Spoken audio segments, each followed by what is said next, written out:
Le vice-président de la République de Côte d'Ivoire, Thiemoko Melie-Kone, effectue une visite à Tafiré. Le vice-président de la République de Côte d'Ivoire, Thiemoko Melie-Kone, est arrivé à Tafiré, son village, situé dans la région du Hamol au nord du pays, en fin d'après-midi ce vendredi 20 mai 2022. L'ex-gouverneur de la Banque centrale effectue une visite familiale, la première après sa nomination.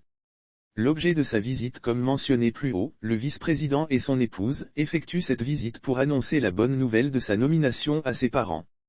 Après sa nomination, il vient vous donner la nouvelle et solliciter vos prières et bénédictions. Le vice-président de la République vous remercie vivement pour la grande mobilisation. Vous êtes sorti massivement pour l'accueillir dans la ferveur et la liesse populaire. Il est très content et voudrait vous traduire toute sa reconnaissance. Après sa nomination, il vient vous donner la nouvelle et solliciter vos prières et bénédictions, vous ses parents, a affirmé son porte-parole, Kone Siriki.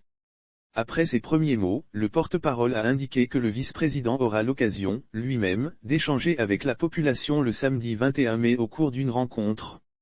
Un accueil spectaculaire Vénus de toutes les contrées de la région du Hambol, même au-delà, la population a réservé un accueil chaleureux au vice-président de la République de Côte d'Ivoire. Ainsi, c'est dans une ambiance carnavalesque que l'ex-gouverneur de la Banque centrale des États de l'Afrique de l'Ouest, Banque commerciale des États d'Afrique de l'Ouest, a foulé le sol de ses ancêtres ce jour depuis sa nomination au poste de vice-président de la République le 20 avril, soit un mois jour pour jour.